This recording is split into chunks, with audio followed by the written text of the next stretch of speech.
Kita tundukkan kepala, kita satu dalam doa. Bapa Surgawi, betapa indahnya, betapa senangnya kami Bapa, sekian lama tidak bertemu, sekalipun hanya lewat layar-layar ini Bapa. Dan lebih daripada itu, kalau kau semua dapati tetap sehat, kuat di dalam Engkau, ini anugerah juga bagi kami semua. Dan lebih daripada itu, Tuhan melawat kami umat-Mu lewat kebenaran firman-Mu. Biar Tuhan, seberapa banyak yang boleh kami tangkap hari ini, kami praktekkan dalam kehidupan kami. Kami pasti akan menjadi orang-orang paling berbahagia. Terima kasih banyak Bapak. Roh Tuhan ada bagi kami. Dalam nama Tuhan Yesus. Haleluya. Amin. Ya. Shalom, shalom. Ya. Yang pertama karena saya baca di dalam undangannya ada Yohanes 16 ayat 3. Ya, kita mulai dari situ secara cepat aja ya. Yohanes pasal 16 ayat 13 dikatakan seperti ini. Tetapi apabila ia datang, yaitu roh kebenaran, ia akan memimpin kamu ke dalam seluruh kebenaran. Sebab ia tidak akan berkata-kata dari dirinya sendiri, tetapi segala sesuatu yang didengarnya, itulah yang akan dikatakannya. Dan ia akan memberitahukan kepadamu hal-hal yang akan datang. Ini satu firman yang luar biasa ya, tentang Roh Kudus, Roh Penolong, Roh Penghibur, Roh Kebenaran. Artinya, kita tidak bisa hidup di luar kebenaran. Ya, Yohanes pasal 8 mengatakan kebenaran itu yang memerdekakan. Kalau kita hidup dalam kebenaran, pasti tidak ada tuduhan apapun dalam batin kita. Dan hidup kita pasti tenang, semangat, karena tidak ada tuduhan. Nah makanya membaca Alkitab dan mempraktekkan firman, ini memang harus, tidak boleh tidak. Jadi tiap hari jangan sampai tidak baca Alkitab. Nah, berbicara tentang Roh Kudus, saya harus buka Kisah Rasul pasal pertama. Ya, ayat yang ke-8. Dikatakan begini. Tetapi kamu akan menerima kuasa kalau Roh Kudus turun ke atas kamu, dan kamu akan menjadi saksiku di Yerusalem dan di seluruh Yudea dan Samaria dan sampai ke ujung bumi. Roh Kudus itu adalah kuasa Allah, dan dahsyatnya luar biasanya itu diberikan kepada kita. Ya, Roh Kudus itu ada. Jadi paling tidak sebagai orang percaya kita tidak boleh mengeluh, tidak boleh ada keluhan dalam hidup ini. Kalau ada, ya kita bukan orang Kristen, karena Roh Kudus kuasa ini dinamis ya, dinamit kira-kira seperti itu, dinamis ya. Kalau Yohanes pasal pertama kuasa menjadi anak Allah itu exousia. Nah ini dunamis, dinamit ya. Nah betapa kalau ada dinamit meledaknya luar biasa, mematikan. Nah kuasa Roh Kudus juga ada di dalam kita. Harusnya dengan kuasa itu kita dapat bukan hanya pergi menjadikan setiap bangsa murid Tuhan, tetapi hari lepas hari, kalau pergi kan mungkin sekali-sekali. Tapi hari lepas hari, di mana kita hidup, di situ kita harus menegakkan apa yang Tuhan mau. Nah, di antaranya sudah dikasih Tuhan. Dalam keadaan pandemi ini, ya, banyak sekali yang online, banyak sekali yang penawaran-penawaran bisnis, trading, dan lain-lain. Itu masuk ke telepon saya, WA saya. Menanyakan alamat, kiriman ini, kiriman itu, ya. Dan seterusnya. Oh, itu sudah. Begitu masuk di WA saya, oh begitu saya forward firman, udah pasti.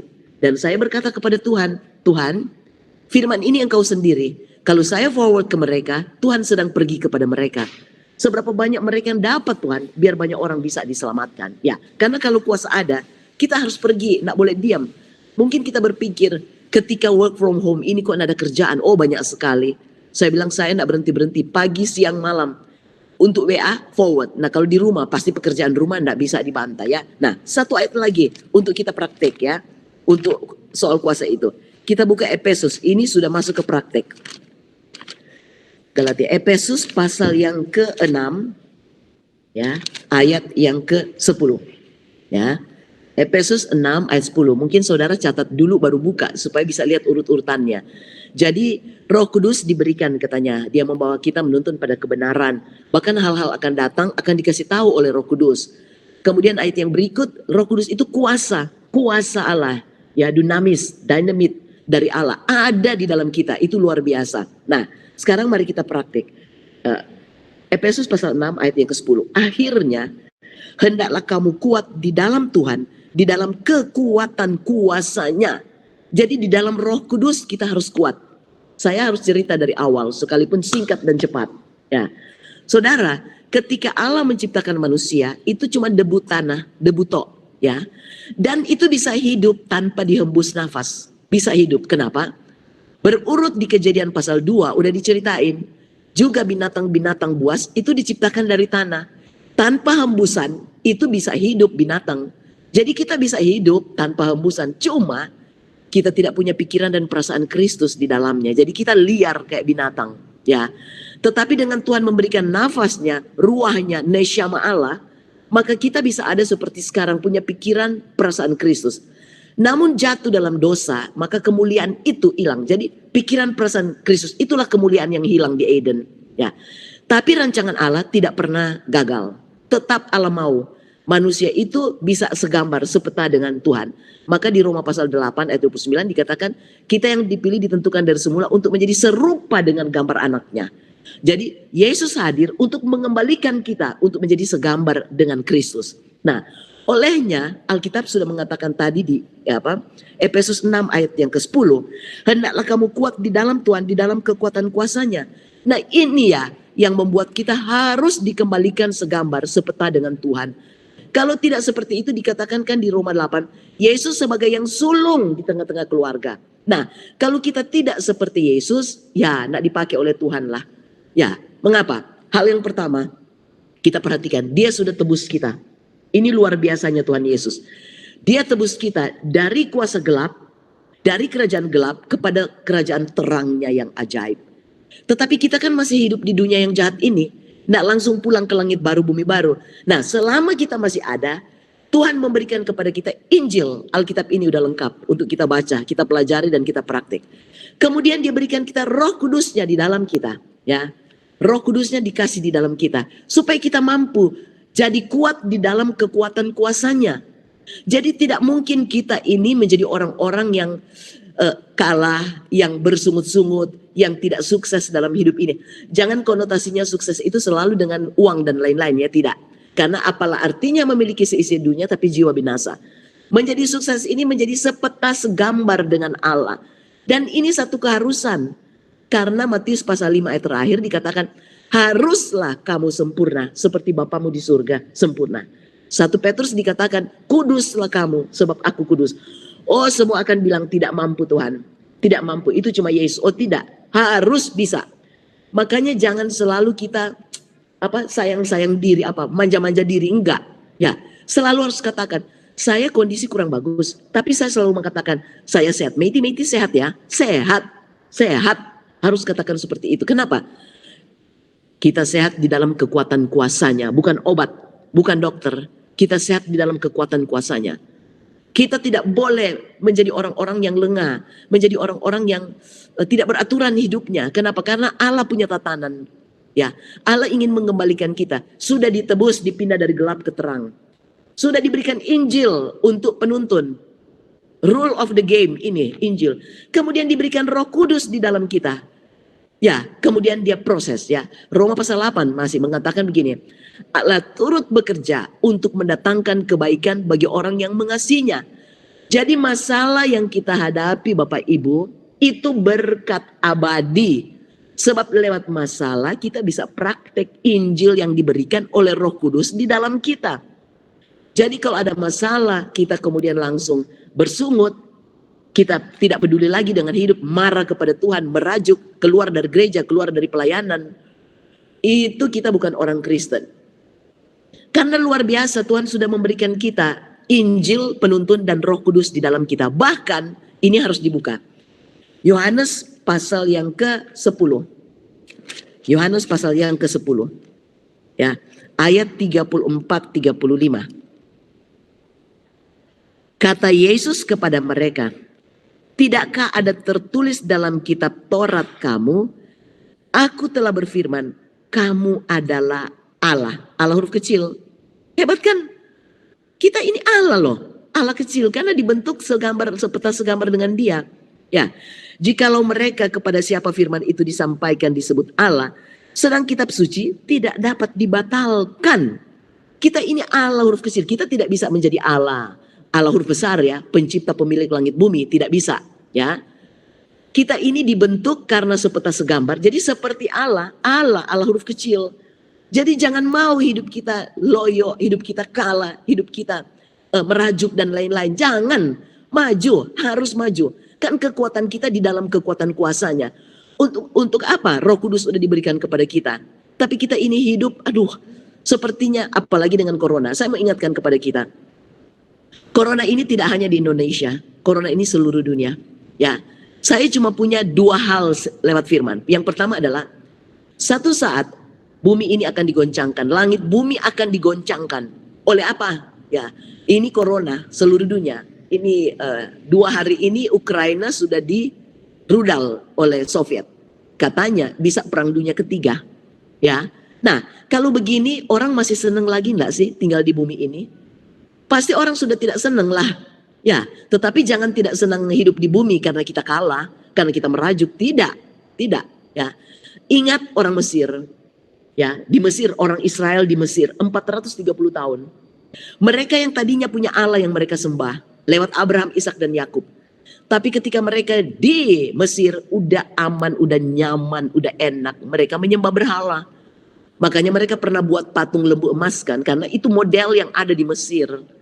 Nah, Allah izinkan mereka dijajah, ditekan, dianiaya oleh Mesir supaya mereka tidak tahan. Kalau baca kitab Keluaran 3, Keluaran 4 dikatakan orang Israel berkeluh kesah. Sampailah kepada Tuhan keluh kesah mereka dan Tuhan mengeluarkan mereka. Memang tujuan ada goncangan agar mereka tidak betah di situ. Nah kita, kalau kita sudah betah dengan pangkat, dengan jabatan, dengan uang, dengan rumah, dengan mobil, dengan segala. Ya Tuhan ada di mana? Harus jadikan Tuhan itu kebahagiaan. Jangan jabatan kebahagiaan, harus Tuhan. Karena kalau sudah jabatan, sudah uang jadi kebahagiaan, kita taruh Tuhan nomor berapa? Padahal suka tidak suka, mau tidak mau, kita pasti mati. Pasti mati. Terus mau kemana? Ya, saya mau katakan kepada kita, nanti Ibu Tresia ya kasih peringatan ya, 5 menit sebelumnya ya, kasih ingat ya, kasih tanda aja ya. Nah saudara, saya punya kakak yang paling tua, kami 9 bersaudara, yang paling tua. Waktu heboh-hebohnya Delta meninggal, tapi dia memang ada komorbid ya.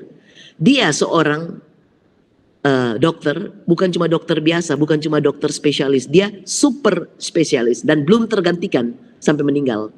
Karena dia cuma sekolah, cuma belajar, jadi dia pegang departemen belum tergantikan.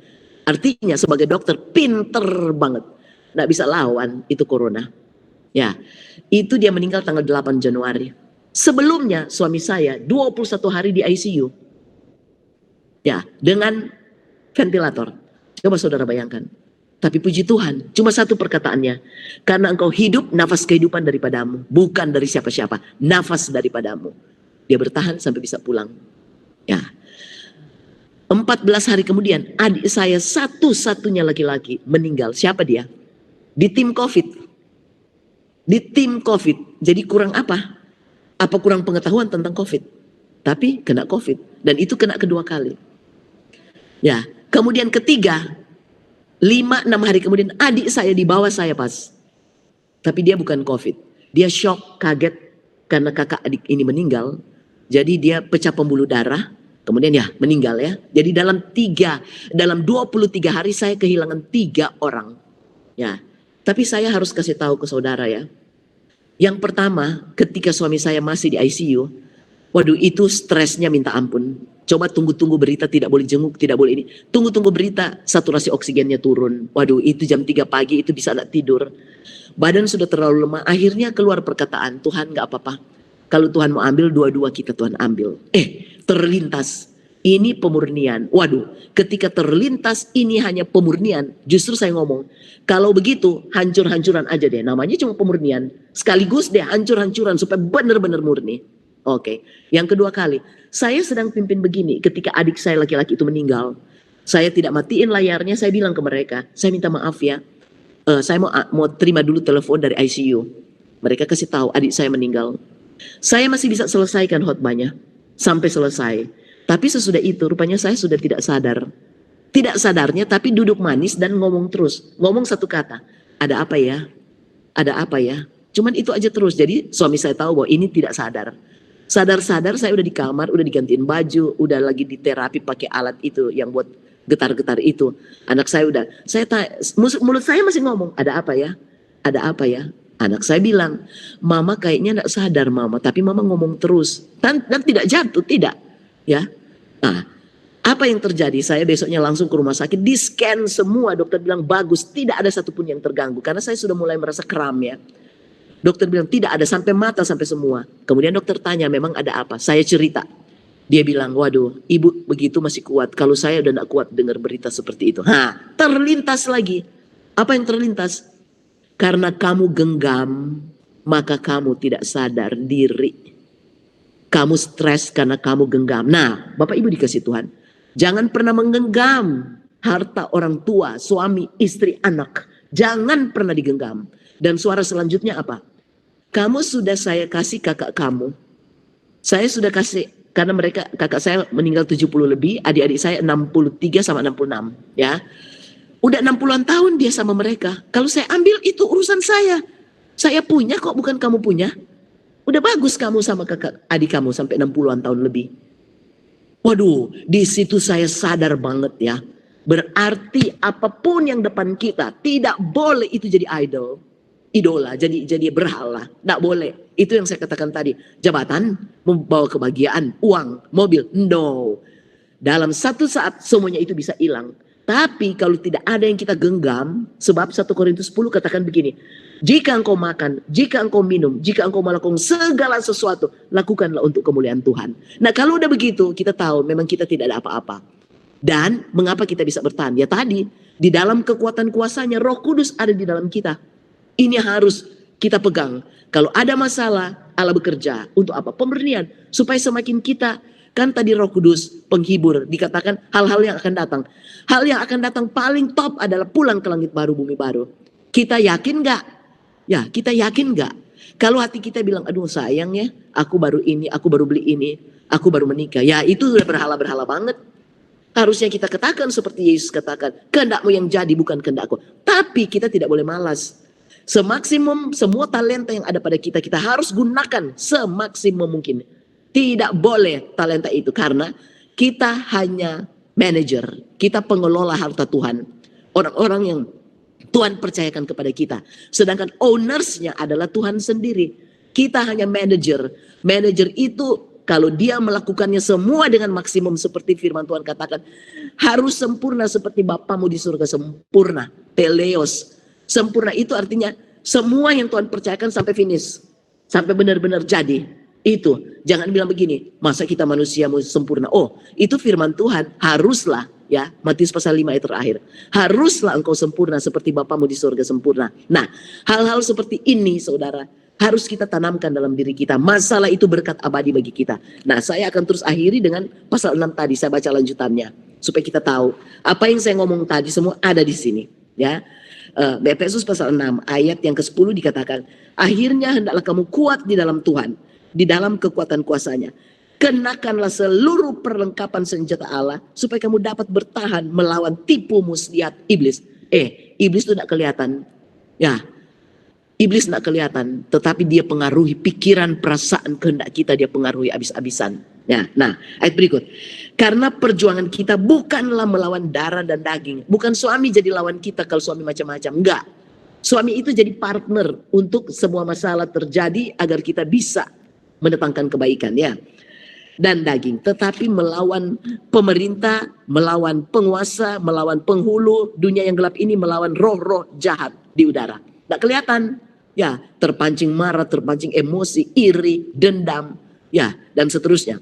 Sebab itu ambillah seluruh perlengkapan senjata Allah supaya kamu dapat mengadakan perlawanan pada hari yang jahat itu dan tetap berdiri sesudah kamu menyelesaikan segala sesuatu. Jadi kalau sudah lewat satu masalah jangan kipas-kipas. Udah, waduh saya lolos. Enggak, iblis kalau ada 25 jam satu hari dia akan pakai. Kita 24 dia bisa bikin 25. Dia tidak akan membuat kita lolos. Jadi seusai peperangan yang satu tetap berdiri karena masih ada peperangan berikut. Yang pasti kita harus dikembalikan menjadi segambar dengan Kristus. Itu model yang paling tidak bisa dibantah lagi. Ayat berikut.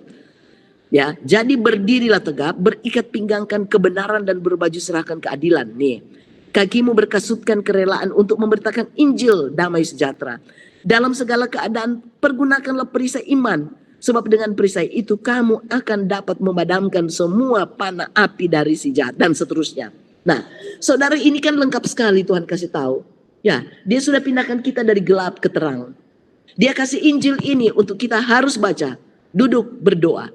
Pagi saudara jam 5 sebelum bikin apa, duduklah berdoa deh. Latih indera pendengaran kita terhadap suara Tuhan. Malam sebelum tidur bacalah Alkitab, berdoalah. Bawalah orang-orang yang kita kasih, sahabat-sahabat kita, bawalah perusahaan di mana kita bekerja, gereja di mana kita melayani atau kita bergereja. Cuma bisa begitu ya. Dan terakhir. Ya. Waduh, tadi terakhir, sekarang terakhir lagi. Ya, 1 Korintus pasal 3 dikatakan begini. Ayat yang ke-16.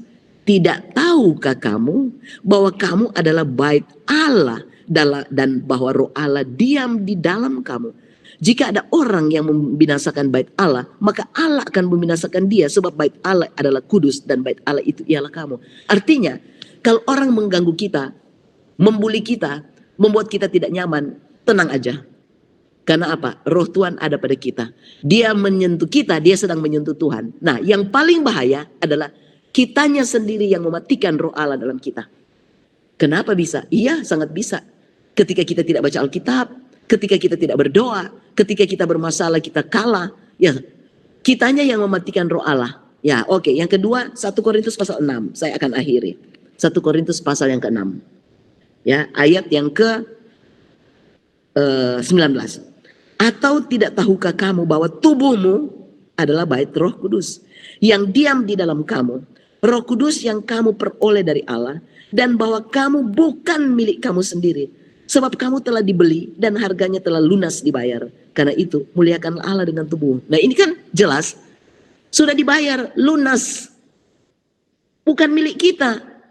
Tubuh kita aja bukan milik kita, apalagi harta kita, keluarga kita. Jangan ada yang digenggam.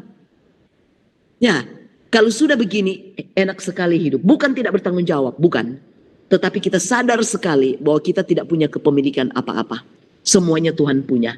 Yang mau ikut Yesus, Yesus katakan menjadi muridku harus melepaskan semua hak. Ya, semua hak harus dilepaskan. Oke, demikian firman Tuhan. Kita tundukkan kepala. Bapa Sorgawi, kami sungguh bersyukur Bapa pada siang hari ini. Sekalipun waktunya sangat terbatas bagi kami semua, tapi kami percaya Tuhan, Engkau hadir di tengah-tengah kami. Singkat, tapi biarlah kami tangkap semuanya ini Bapa. Dengan melakukan seperti yang Tuhan mau. Tuhan tidak mau kami menjadi binasa. Olehnya Tuhan sudah berikan banyak sekali kemudahan. Firman diberikan, Roh Kudus diberikan, dan aturan-aturannya Tuhan berikan. Bahkan Tuhan janji, pencobaan tidak melebihi kemampuan. Ketika dicoba ada jalan keluar. Luar biasa Tuhan. Olehnya Bapak, biarlah semua kami yang hadir, sekalipun beberapa orang di Zoom ini, biarlah Tuhan tolong kami semua. Terima kasih banyak Bapak. Dalam rangkaian doa sekaligus kami mau berdoa bagi bangsa dan negara. Tuhan, Engkau melihat Tuhan banyak sekali yang menentang. Kalaupun mereka oposisi, harusnya mereka memberikan jalan keluar. Bukan mereka malah nyinyir Bapak. Kami berdoa. Yang membangun bangsa ini Tuhan kirim. Yang merombak bangsa ini Tuhan singkirkan dalam nama Yesus. Kami berdoa bagi mulia industri, manajemen, karyawan, serikat pekerja, customer, supplier. Semua pihak yang terkait dengan operasional mulia industri. Biar semua ada dalam pemeliharaan Tuhan. Dan bersinergi semua Bapak. Kami berdoa dan dengan ucapan syukur bagi mereka yang berulang tahun, yang anniversary, pernikahan, dan juga dalam minggu ini Tuhan tolong spesifik jadi sebab bukan Tuhan. Kami berdoa firman sudah diberikan semua dan Tuhan kemudian kami menjadi seperti Kristus seperti Engkau. Karena itu tujuan kehidupan kami. Kami berdoa Tuhan bagi kesembuhan dari karyawan yang sedang lemah fisik supaya ada pemulihan, juga penghiburan bagi mereka yang dalam keadaan berduka. Pertemuan ibadah pada tanggal 4 wilayah dari pemerintah manusia. Ayoni, biar Tuhan tolong semua berlangsung untuk kemuliaan Tuhan. Jangan ada yang kami abaikan dari setiap kebenaran Bapak. Karena kebenaran firman-lah yang membentuk. Terpuji-pujilah Yesus. Haleluya. Amin.